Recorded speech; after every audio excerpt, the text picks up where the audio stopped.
All right. Good morning, everybody. Today is Tuesday, October 17th, 2017. And this is Before the First Cup with Jules here on UCY.TV. Happy Tuesday, everyone. It is a freezing 41 degrees and overcast here in upstate New York. So where do we leave off yesterday?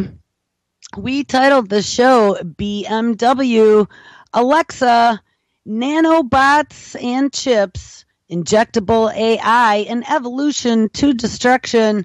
We looked at a lot of things. We had continued on from Friday's show looking at voice assistants and what happens to some of that data as you are using your voice to control the machine. It is saved up to the server and it can be used in a criminal investigation at some point in your not too distant future. We also looked at all kinds of new little nanobots that are coming onto the market. There are ones that can cure ulcers in mice and others that 20 years from now, they say, are going to be in our body repairing us and fixing organs. At the very end of the show, I had started covering a story about mind-controlled nanobots used to release chemicals in living cockroaches, and we had covered this story at the time when this first came out. I was very horrified. Even though they're cockroaches, you have to wonder why they are doing experiments such as these and where they are going to end up. I think that we are going to go micro to macro today. I found some interesting things while I was browsing the news early hours this morning. So mind-controlled nanobots used to release chemicals in living cockroaches out of SingularityHub.com, September 18th, 2016. This is wild. A team of Israeli scientists developed a contraption that uses a person's brainwaves to remotely control DNA-based nanobots.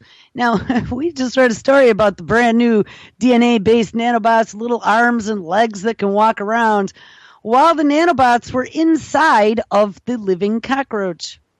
When prompted by human thought, the clamshell-like robots opened up, revealing a drug-like molecule that tweaked the physiology of the cockroach's cells.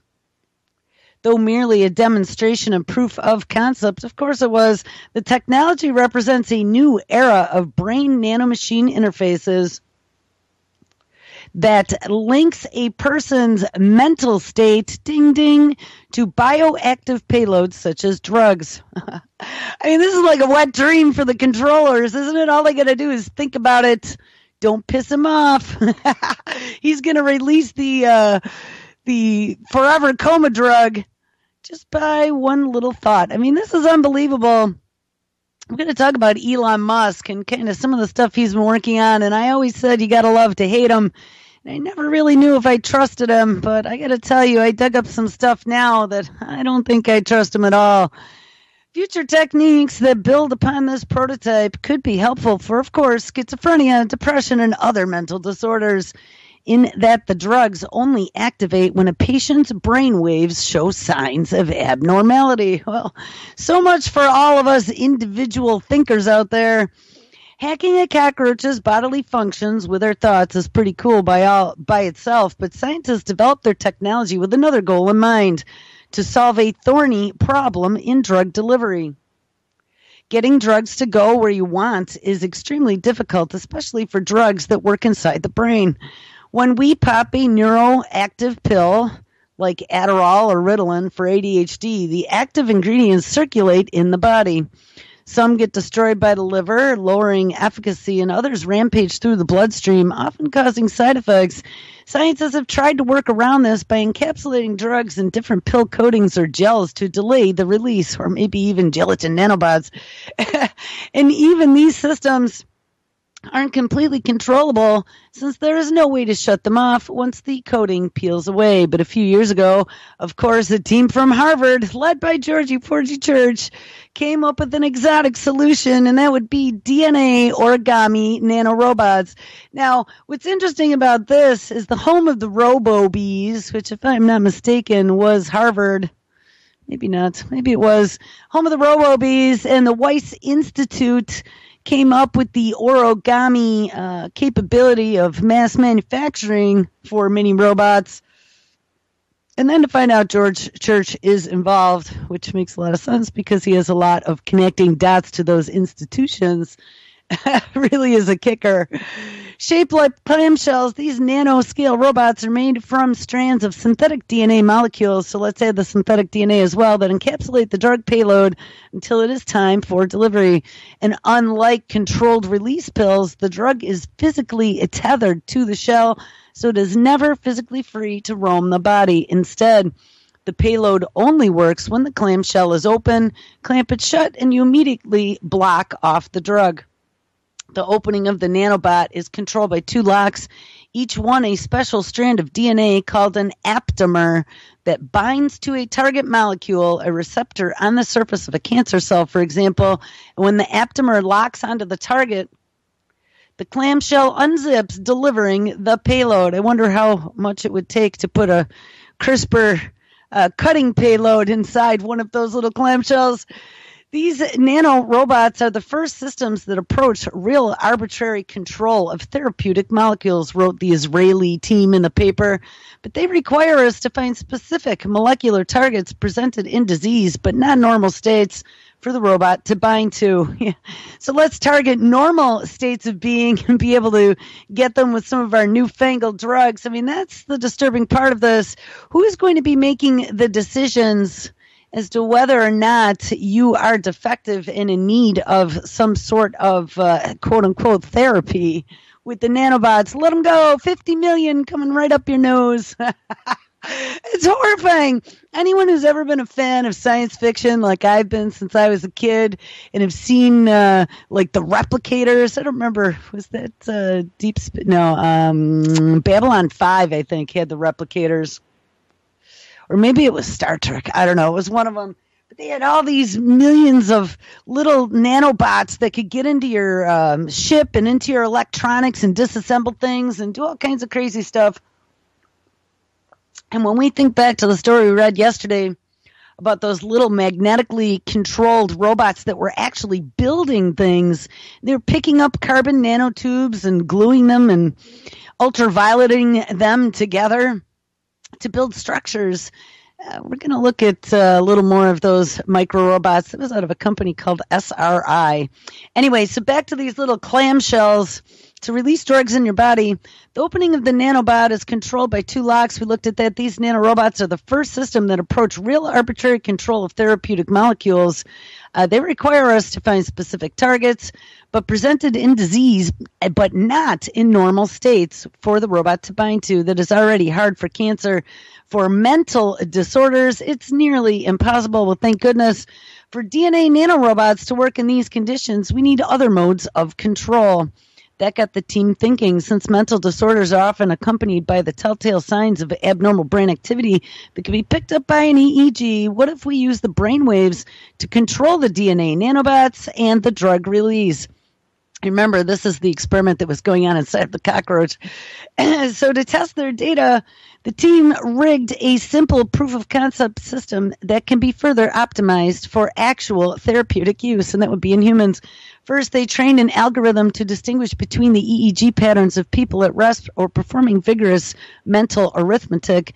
Then they linked a fluorescent molecule, and that would be, remember Georgie Porgy Church was using fluorescent molecules to bag and tag neurons. They linked a fluorescent molecule, the drug payload, to their DNA robots, tagged them with iron nanoparticles, and then injected the bots into the bellies of live cockroaches that were placed inside of electromagnetic coils. The iron nanoparticles are the key. The aptamers were previously, as they acted as the locks controlling the DNA robot. The human wearing an EEG cap sat next to the system and when prompted, either mentally relaxed or solved math problems. The brainwaves were decoded in real time and used to change the state of the electromagnetic coil, powering it on during calculations. So turn off that higher thinking ability. Beep.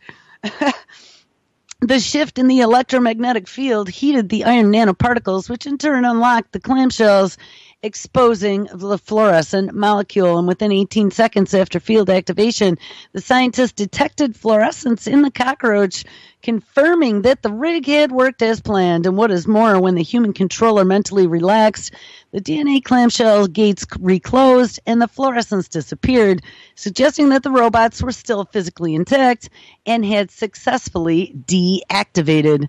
This is insane. The authors believe that the future designs of this technology could be used to automatically trigger drug release in humans when required. When you start thinking about Tommy Insel, the former director of the National Institute of Mental Health, going over to Google's Verily division to work on mental health applications and ways to treat people and to pull real-time diagnostics. These technologies are pretty frightening. And then you look at the 21st Century Cures Act with the entire mental health section and non-invasive technologies to control them. The algorithm then can be trained to track brain states that underlie ADHD or schizophrenia or otherwise be modified to suit your needs, explained study author Sechar Anand to New Scientist, the magazine. For example, if the EEG detects signs of a burgeoning depression mode, it could trigger the DNA robots to expose antidepressants briefly to counteract symptoms before they become full-blown. This way, the brain isn't perpetually bathed in mind-altering drugs, even when they are not needed. It is a futuristic idea, and lots of things still need to be ironed out. There is a challenge of taking it into the real world, says study author Dr. Doran Friedman to Singularity Hub. And if you remember, there was a big neurological partnership that was going on between the United States and Israel. So interesting that, and I think there was also an incubator funding group that was a part of that for funding new innovations in neuropsychiatric inventions to cure mental disorders. And although there is some trend toward wearable technologies, it is still very difficult to measure high-quality EEG signals from people in everyday life. For the system to work as planned, the team envisions a hearing aid-like EEG device that continuously and inconspicuously monitors brain activity. I wonder if that's an implant. And when abnormalities occur, it triggers a wearable, for example, smartwatch, glasses, or jewelry to create the electromagnetic fields required to expose the drug.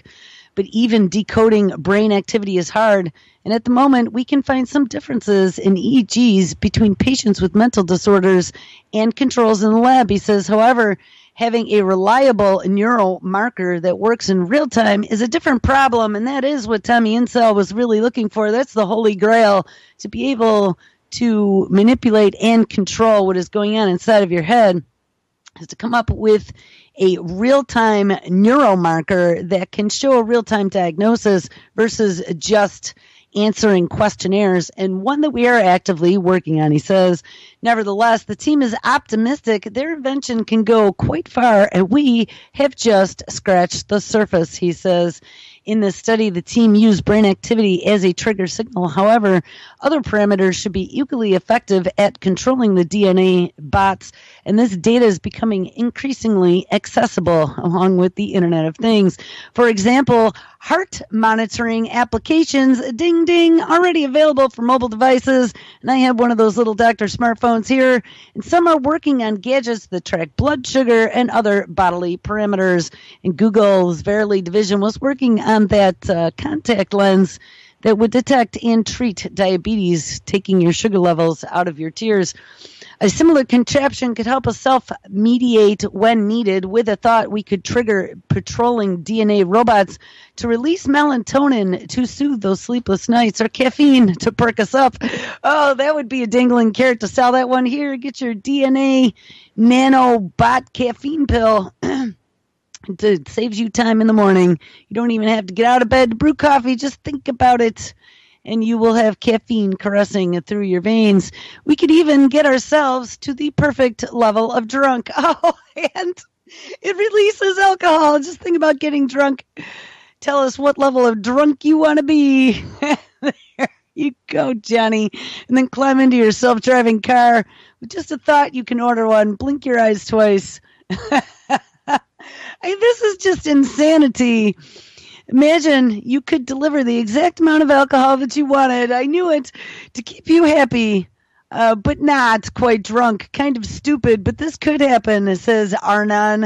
And then there is the issue of security. What countermeasures need to be in place to prevent other people's thoughts from controlling our physiology? It seems that we still have a lot of work to do, but take note, we may have just glimpsed the beginning of mind over body. Yes, well, now with little DNA robots inside of you, you can do anything. So yesterday, we read about these little nanobots that were magnetically controlled that could build things with little carbon nanotubes and glue. The company was named SRI, and I found an update to the story that we had read yesterday, and I think it was either 4 or 6 years into the future. SRI's micro robots can now manufacture their own tools. Now, imagine a legion of these being released accidentally or on purpose into the environment to have a task. And not only can they run around and do things when they're exposed to a magnetic field, and as we have a lot of these new things being launched into our atmosphere and these experiments happening with radio propagation and plasma bombing the sky, then we also found out that some of these experiments that are going on from things such as CERN, I don't know if I ever talked about this, but I was doing some research into the magnetosphere, and I had to come across a few disturbing things. And one was that CERN was working on an experiment on how to, and I don't know if this was accidentally or on purpose, but there were a few of these things that were like, whoops, look what we just found. Look at what one of the side effects of some of the experiments we've been doing have caused. And one of them was creating an artificial magnetosphere. And then I read a little bit further that they were actually talking about utilizing that artificial magnetosphere on future space missions to be able to protect the astronauts from space radiation. Now, we've asked that question before with the weight of lead, and back in the 1960s with a computer as powerful as a personal calculator, how did they ever navigate and launch that type of weight outside of the atmosphere? I don't know. Lots and lots and lots of questions. If you've never questioned it before, start looking into it, because back in my past, I'd never questioned it at all. Some of the things that we were told, and one of my friends and I started talking one night about some of the particulars of going into space and some of the weight that would be required and some of the technology that is required and why we don't have a Disney World on the moon. I think that is probably some of my biggest proof. Where is Disney World on the moon, guys? Because if we were the type of society that we pretend to be with commercialism everywhere, and, everyone's going to spend a little bit extra for a supersonic vacation, why not have a Disney World on the moon? Or at least a Space 1999. Anyway, a few years ago, SRI International introduced their micro factory platform. We read about that yesterday, in which it uses hundreds of tiny robots, each one smaller than a dime, to cooperate to build macro-scale structures like trusses, which can even contain integrated electronics. Such complex manufacturing requires cooperation between many different micro-robots, each one outfitted to perform a specific task. Building a bunch of little custom bots is, we have to assume, a little bit tedious, so SRI has developed a tool shop for their microfactory that can make custom end effectors for micro-robots on demand. Well, let's launch this up to Mars, Elon. SRI's micro-robots are really just small magnets. All of the intelligence is built into the substrate that they travel on. Printed circuit boards drive them along electromagnetically with the ability to control their speed and movement in 2 axes as well as rotationally. And we read that the guy who built this little micro factory also built a piece of software that does a lot of the automation. Here's a video from 2014, and if you wanted to watch it, I will link to this story from IEEE Spectrum in the notes of the show. And the video shows 2 different micro robots doing lots of different tasks, but you will notice that fundamentally the robots look identical except for their end effectors. These end effectors have to be altered depending on what you want the micro-robot to do, which in practice means that you need to build a bunch of different micro-robots. SRI has been experimenting with ways of adapting standard micro-robots into customized platforms designed for specific tasks by fabricating tools for them, which is a much more efficient way to do things. And it's a little bit hard to tell what is going on in these clips, so we talked to Ron Pearline, principal scientist at SRI International, to get all the details. You are looking at an individual millimeter scale magnet being driven into an incubator structure, which is a glass slide with copper wire spaces sitting on a microfactory surface that causes them to assemble into an array. And in this particular case, the array forms a V shape, but it is arbitrary, and different incubators can be used to create whatever shape you like. Once the array is formed, it can be controlled by multiple degrees of freedom as one single micro or slightly less micro robot, allowing it to act as a mobile manipulator. The next clip shows how SRI's micro-robots can construct their own tools. This can be done on a single micro-robot or an array of micro-robots that have been formed into larger manipulators, as in the first clip, and the active robot that is doing all the work made of two units that are put together supporting a little bit of structure with a probe on it.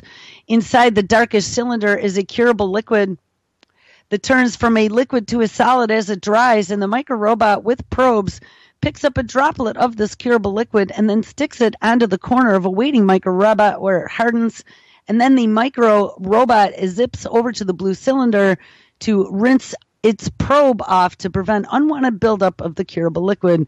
This process is repeated over and over again until you've got the tool you need, which would be a hook or a fork, and it is additive manufacturing process that in some ways is similar to 3D printing, in that over time, small bits of material come together to create something useful.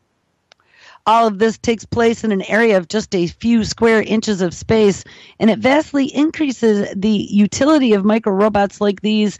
Pearline says that think of the micro-factory tool shop in much the same way as you would a tool shop in a macro-factory that services a significant number of robots rather than having a tiny bunch of special purpose robots to complete tasks that may change.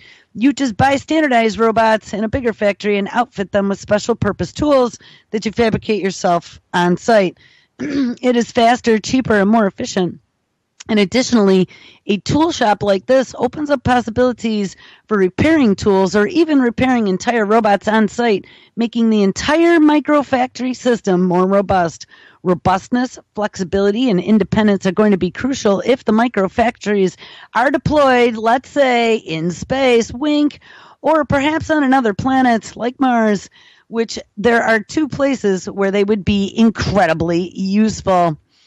Now, these micro-robots can also make their own tools. The same fleet of robots can be reconfigured to make all kinds of different things. And I was just wondering if somewhere in here they're going to talk about them making their own additional micro-robots, because that's what you have to worry about.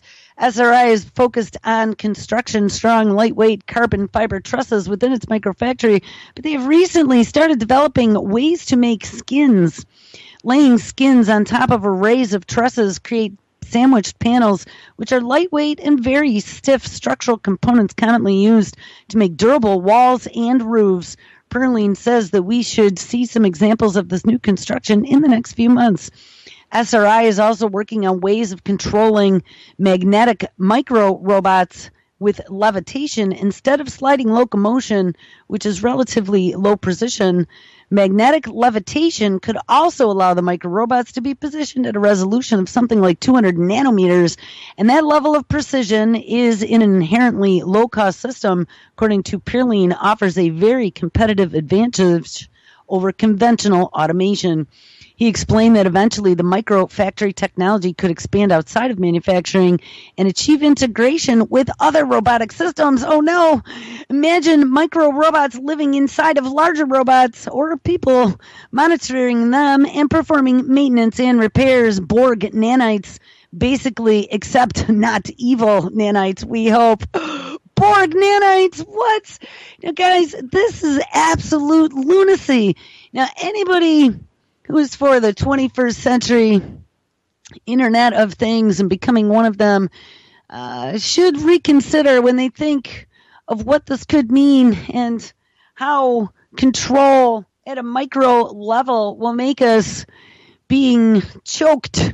Like the t-shirt I talked about yesterday. I really can't wait to get that t-shirt where the robot is choking humanity and taking all of humanity and making it under its control.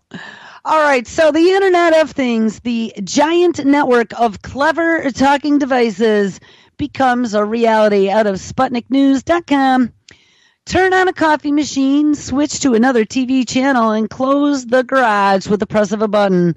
The science fiction movie scenario that had previously seemed impossible has already become a reality.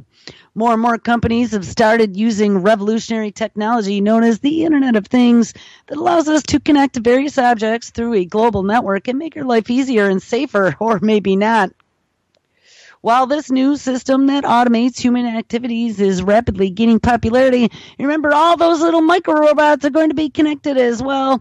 Sputnik spoke with analysts about the pros and cons of this phenomenon and learned how it might influence people's lives in the future. The Internet of Things is a giant network of things, which includes everything from cell phones, coffee machines, lamps, doors, small wearable devices, and almost any other item one can think of, including nanobots. And the connectivity devices literally talk to each of us. And it could be a smart fridge that tells you in advance that you are out of milk or that your car chooses the best route for your next meeting because it has access to your calendar. It is commonly used as Apple TV and as Chromecast, and they allow us to share content from our mobile phone or tablet or computer, as well as order food from home, and soon to be with Alexa. Another example is voice support, and there we go. Application Alexa, developed by Amazon, which responds to voice commands, shows movies, reports about traffic jams, and reads audiobooks to its owner. The range of application for this type of technology is very wide, and it is going to usurp us, and it helps us to increase productivity in different industries. In agriculture, the technology is being used to learn the rate at which plants grow, the level of light they receive, or the required amount of water to grow them. And we're going to look at automating farmland. Livestock industry benefits from this tool by measuring the production of milk of the reproductive cycles of animals. It is also useful in the area of healthcare. And yeah, not just for animals, but also for people caring for the elderly, with sensors being put in different parts of the house will help to determine whether a person takes their medicine or let them swallow their CRISPR pill, or to eat their little nano gelatin robot to see what's in their stomach, or whether he or she is in need of help. And where there is no internet, devices and sensors can store information until a connection appears again.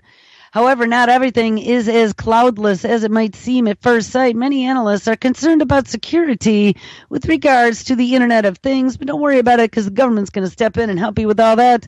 And with billions of objects with their AI century called Mayhem, with billions of objects being connected to each other, it is very difficult to make sure that a person's information stays secure. Thus, companies still need to figure out how to protect the system. If, for example, someone wants to hack your coffee machine and get access to your entire data network. So now we have an autonomous robot, September 11th, 2017, that plants, tends to, and harvests an entire crop of barley. Agriculture is no stranger to autonomy. Tractors were among the first commercial autonomous vehicles. And did you know that they use triangulation with cell phones and GPS to direct them in the fields? Because I only found that out just recently. There's a huge market for drones packed with sensors that can help farmers make more informed decisions. The problem is, though, that farming is still work for humans, and there is still dirt, early mornings, dirt, and more dirt, and lots of hard work that involves some extra dirt. All this dirtiness makes farming an ideal target for robots, especially since farms also offer repetitive tasks in a semi-constrained environment. At Harper Adams University, they are taking farmer autonomy ideas very seriously, serious enough that they have managed to plant, tend, and harvest an acre and a half of barley using only autonomous vehicles and drones. During the hands-free hectare project. No human set foot on the field between planting and harvest. Everything was done by robots. This includes drilling channels in the dirt for the barley seeds to be planted at specific depths and intervals with an autonomous tractor, spraying a series of fungicides, herbicides, fertilizers when and where necessary, and then harvesting the barley with an autonomous combine. Modern farming is much more complicated than just dropping some seeds on the ground and then coming back later for tasty food. The amount of composition of the pesticides and herbicides and fertilizers and even the timing of the final harvest depends on a data-driven understanding of the state of the crop. And to make these decisions, robot scouts, including drones and ground robots, surveyed the field from time to time, sending back measurements and bringing back samples for humans to have a look at from the comfort of someplace warm, dry, and clean. The automated harvest took place just a few days ago after samples confirmed that the barley was dry enough. And in this video down below, it is the first test cut, and the entire harvest took only about 6 hours. Overall, the field produced 4.5 metric tons per hectare, which is significantly less than the average of 6.8 metric tons per hectare that you could expect from conventional human-intensive farming methods. Well, good, then screw all the robots. The students involved in the hands-free project also suggested that this was probably the most expensive hectare of barley ever, with an overall budget of £200,000 from the UK government. Moonshots like this are understandably expensive, though, since a large chunk of that money went to capital costs like buying a tractor and a harvester, the next crop will be vastly cheaper.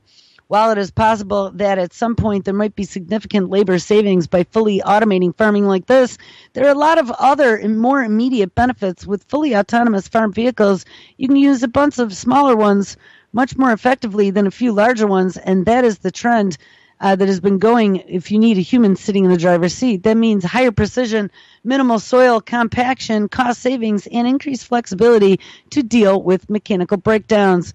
With the need for daylight, you could keep a farm active 24/7 with a very small human workforce just there, and even checking in remotely as a supervisory capacity. Robots, so just dial into the farm, make sure it's all going right, and then go back to sleep. Robots are only going to get more affordable and efficient at this sort of thing, and our guess is that it won't be very long before fully autonomous farming passes conventional farming methods in both overall output and sustainability. You know, they could have a little Roomba home farmer to tend an acre of crops. Actually, that would be a pretty good little invention there. Anyone wants to run with it. And you could remotely control it by your cell phone. Small mobile robots or distributed sensor systems could constantly monitor crops and chase away critters that are going to come eat them. Ultrasonic deer sounds, weep, weep, weep, chases them out of the way. It would be impractical for human workers. Feeding data into the system that could provide, for example, plant-by-plant recommendations for chemical treatments that a location-aware spraying system could then dispense. And with robots like the Deep Fields Weed Puncher and even Tetrals ready to help out as much as they can, person-free precision farming seems like an increasingly viable way to help keep the world fed. Hands-Free Hectare team is already looking forward to their next winter crop, and in the meantime, they are, of course, taking all of that spring barley and turning it into hands-free hectare beer. And that's exactly what I was thinking. There's going to be like hands-free beer out there. All right, so here's another one, and this is what got me thinking about Elon Musk and some of this that is going on. Internet-connected construction equipment? Well, yes, Iridium Communications says yes. The communications company is beginning to roll out services using a new satellite constellation, and it thinks that construction equipment can benefit. It has been a busy year for Iridium Communications. The company has been sending its next-generation satellite constellation into orbit, and the fruits of that labor are beginning to be realized. Here is what investors need to know. Iridium is building 81 satellites dubbed Next Satellites that'll provide new services and capabilities for its customers. For the total, 66 will operate in orbit, 15 will serve as in-orbit spares, and 6 will be held back as ground spares. SpaceX has been hired to launch these satellites in 8 batches.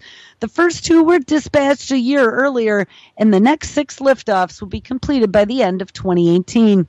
The new satellites will power new and improved communication services for companies and government organizations that require globe-spanning services. Next will enable broadband speeds for data services, Internet of Things applications like asset tracking, and next-generation air traffic surveillance systems like for drones. It will also take 66 operational satellites to provide 100% global coverage. Iridium recently announced that it began testing its new Certus communication service on satellites and has thus far been put into operation. Once fully deployed, Certus will provide data speeds of up to 1.4 megabytes, which is enough speed for high-definition video streaming. And while it is still too soon to tell how the new constellation will ultimately affect Iridium's business, the company has reported some early wins.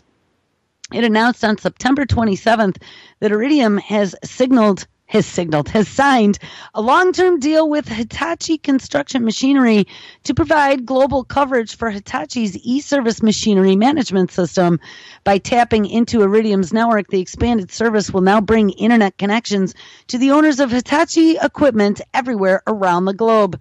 Hitachi's now global e-service management system provides equipment customers with information like CO2 emissions, equipment idling times, and fuel consumption. Equipment operation information can be helpful in managing crews, scheduling preventative maintenance, and tracking equipment locations. Adding Iridium into the mix opens up these capabilities for contractors and organizations that do work in remote and hard-to-reach areas. More important for Iridium is adding Hitachi into its fold helps the company expand its IoT services. And during the second quarter that ended June 30th, commercial machine-to-machine subscribers increased 20% to 461,000. Government machine-to-machine subscribers were up over 19% to over 44,000. And actual machine-to-machine revenue is only up 15%. Though as the average revenue for the customer is down. On the back of those new services, the company thinks the total revenue can rise by about 30% in 2019. And in the interim, though, 2017 revenues are expected 3 to 5% to be up.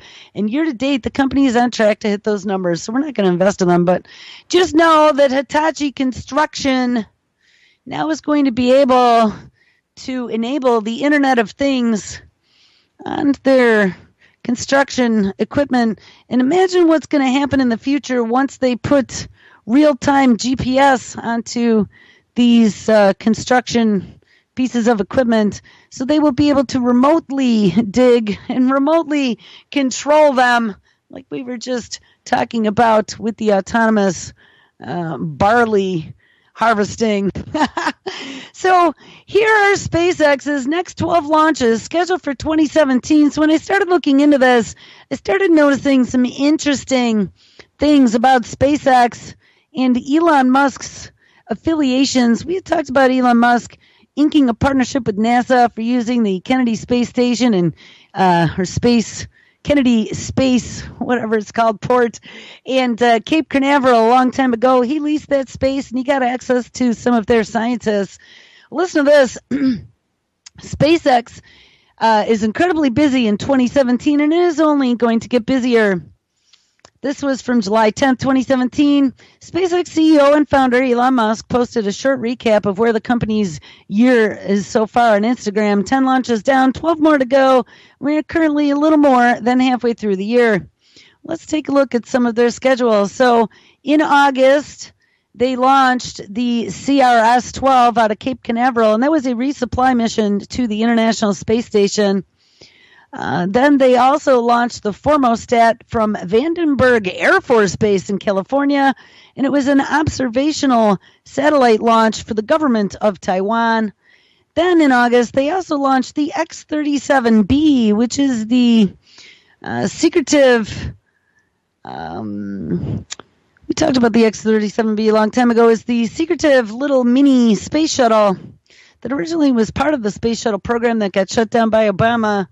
But then I think DARPA took it, and then the Air Force took it as part of Space Command, and they set it on like 4 or 5 missions that were labeled as top secret to fly unmanned at the border of space and the atmosphere. But you don't know what it's doing. But Elon Musk launched that. He just launched another one recently. I just posted. In September, he then did a launch for this Iridium Next that we had just talked about, enabling the Internet of Things in space. And that was done at the Vandenberg Air Force Base as well. SpaceX is sending up 10 mini satellites as part of the Iridium satellite constellation. This is the third Iridium Next launch, carrying satellites 21 through 30, and SpaceX has a lot more planned.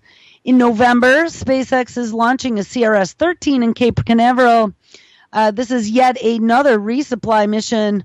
SpaceX is expected to try flying a reused Dragon spacecraft for this one, but further testing for the reusability of all of its equipment. In December, they are launching the Bandhu 1 out of Cape Canaveral. This is Bangladesh's first geostationary communications satellite. It'll be operated and regulated by Bangladesh, and this would be in India, another one of our offshore mad science development countries. Bangladesh's Telecommunications Regulatory Commission, an independent commission that covers pretty much all communications in the country. It also has a habit of banning atheist blogs and websites, which is less exciting. So we're launching this for Bangladesh from Cape Canaveral. Then in late 2017, November, December, the SES-11 from Cape Canaveral. SES has been contracted with SpaceX for years, launching communication satellites to broaden its network. In its last launch, the SES-10 was the first commercial launch of a reused orbital-class rocket, which speaks both to SpaceX's achievement and SES trust in the company. There's also the SAOCOM-1A from Vandenberg Air Force Base in December. The SAOCOM-1A is an Argentinian observational satellite that will be mainly used to monitor for natural disasters like earthquakes and hurricanes. Then there's the KoreaSat 5A. This is a Korean communications satellite serving much of Eastern Asia. Then the Iridium Next 4 from Vandenberg. This is another wave of 10 satellites for the Iridium constellation. And then the SES-16 Cape Canaveral. It's a military satellite from the government of Luxembourg that will help with NATO missions. What? And this is what SpaceX is involved in.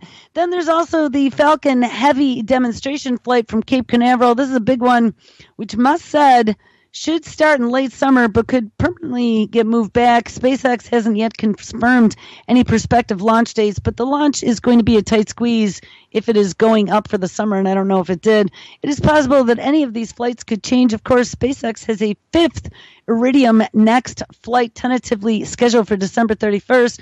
That is probably going to get moved into 2018, and there are a handful of other missions that might be rotated in. But whatever happens, the end of 2017 is looking even busier than the start. So I then had another story, and this was October 16th, 2017.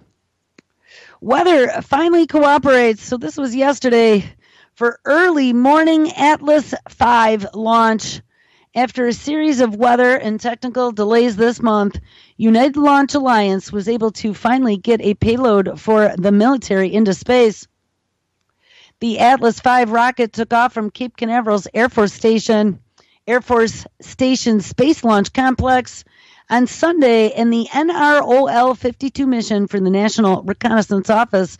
The payload is classified, but in its support of national security, is thought to be part of the agency's space data system, which relays data between satellites and supports the Air Force. Today's launch is a testament to the tireless dedication of the team, demonstrating why it continues to serve as our nation's most dependable and successful launch provider. After recovering from Hurricane Irma that came through the area last month, And last week's weather challenges, the team found the right opportunity today to deliver this critical national asset to orbit. The launch was the 7th in 2017 and is the 26th launch for the National Reconnaissance Office. This is a collaboration between Boeing and Lockheed Martin, and this next launch is for the Joint Polar Satellite System for NASA and the National Oceanic Atmospheric Observatory Administration. Will be November 10th from Vandenberg Air Force Base in California. So Musk is launching satellites from where Boeing and Lockheed Martin are, and from where our national, what do they call this? This is some sort of surveillance satellite is being launched. He is in the know, and he is fighting with the big boys to launch satellites. The next launch from Cape Canaveral will be from SpaceX, which plans to launch its Falcon 9 rocket with the KoreaSat 5A communication satellite from Kennedy Space Center on October 30th. And those are them apples. Oh, and then this one, September 7th, Elon Musk launches the X-37B. Billionaire tech titan Elon Musk suggested that the global race for artificial intelligence would be the cause for World War III, and that governments would take AI technology at gunpoint if necessary. Now, as SpaceX has launched a secret space drone for the Pentagon Thursday, in September, Elon Musk's exploration company launched the Air Force's clandestine unmanned X-37B space vehicle from NASA's Kennedy Space Center in Florida. It is the 5th launch for the X-37B space vehicle, but is the first time that SpaceX has facilitated the launch. It was revealed that Musk won the contract in June. The Air Force is mostly not clear about its intentions for the X-37B orbital test vehicle. Details on the 29-foot drone and its mission are scant and vague. The X-37B orbital test vehicle, or OTV, is an experimental test program to demonstrate technologies for a reliable, reusable, unmanned space test platform for the Air Force. And the primary objectives for the X-37B are twofold: a reusable spacecraft technology for America's future in space, and operating experiments which can be returned to and examined on Earth. Notably, though, the X-37B can stay both orbiting in space for months, up to 270 days, and return experiments to Earth for further inspection and analysis, according to the site. Hopefully it is not the weaponized MRSA that they sent up with Elon Musk SpaceX to the space station.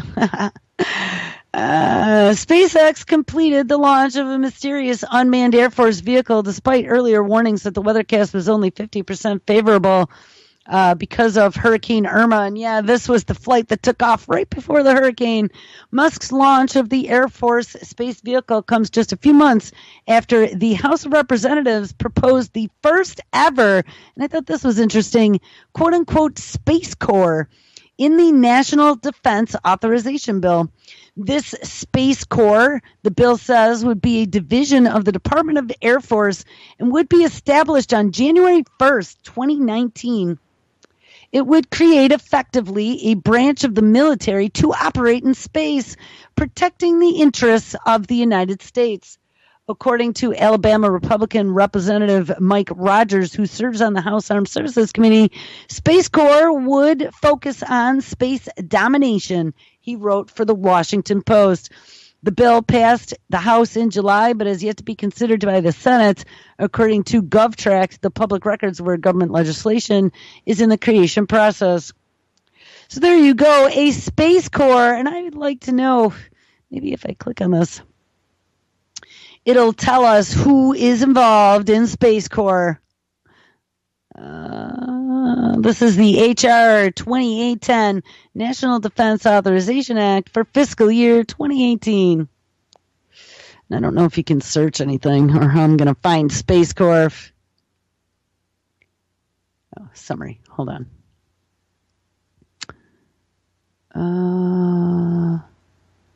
How about if I do a Control F? SPACE. National security. Here we go. The bill establishes a new U.S. Space Corps as a separate military service within the Department of the Air Force by 2019. The bill also establishes a U.S. Space Command and a new sub-unified command within U.S. Strategic Command.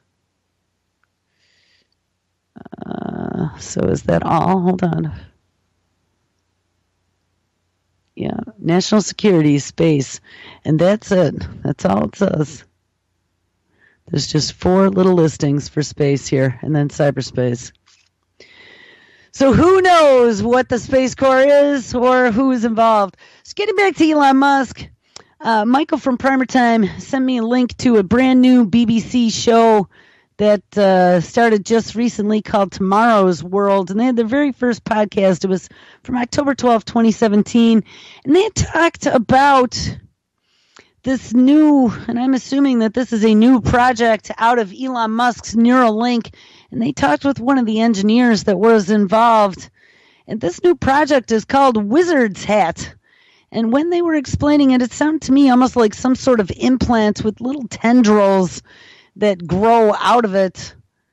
And it's all about merging man with the machine and being able to have brain-machine interfacing.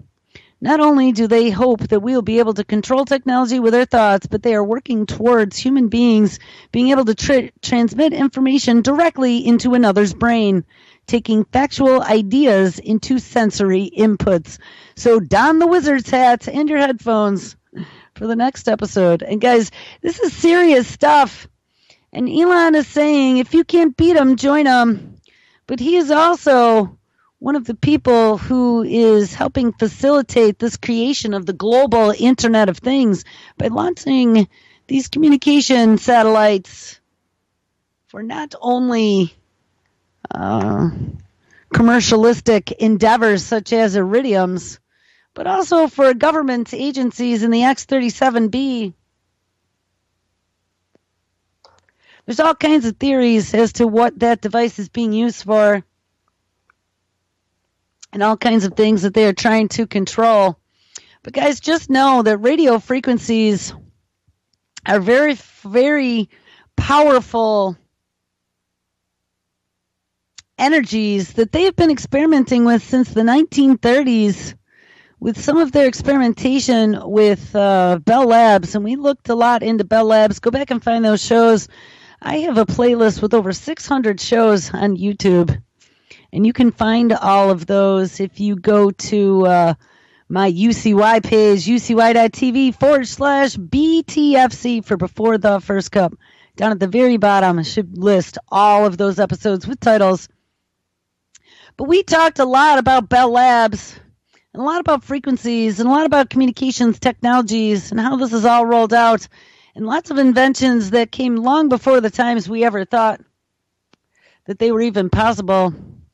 And we found that the military has been experimenting with microwaves for a very long time. But remember, this DARPA communication challenge, the Grand Spectrum Communication Challenge, is talking about getting rid of the Federal Communications Commission and the licensing of communication bands, like the way the system runs now, and giving the entire communication electromagnetic spectrum to the artificial intelligence and letting it dynamically allocate slices of that spectrum on an as needed basis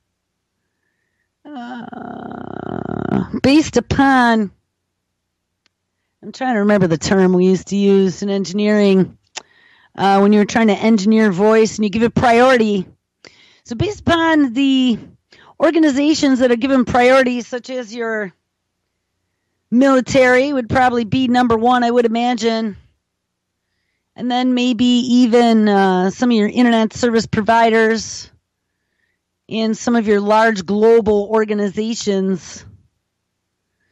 And then down to your little puny human websites at the end that are going to maybe in your little rinky-dink local ISP, your cell phones, your texts, they will be the lowest priority of all. But they want to dynamically allocate the electromagnetic spectrum And weaponry, you will probably bet, will be number one. But guys, don't think that they cannot remotely control biology and influence frequencies. I was just reading something, and I closed my Facebook page, but hold on. There was a very interesting story in the last minute here that I posted about them using nanotechnology in vibration. Here we go. This is out of nanotech-now.com. Vibrating nanoparticles interact, and placing nanodiscs in groups can change their vibrational frequencies. It almost made me think of societies and people and how there's always that dynamic of negative versus positive, and people who are the out of tune instrument in the orchestra tend to make things go bad. Like a tuning fork struck with a mallet, tiny gold nanodiscs can be made to vibrate at resonant frequencies when struck by light.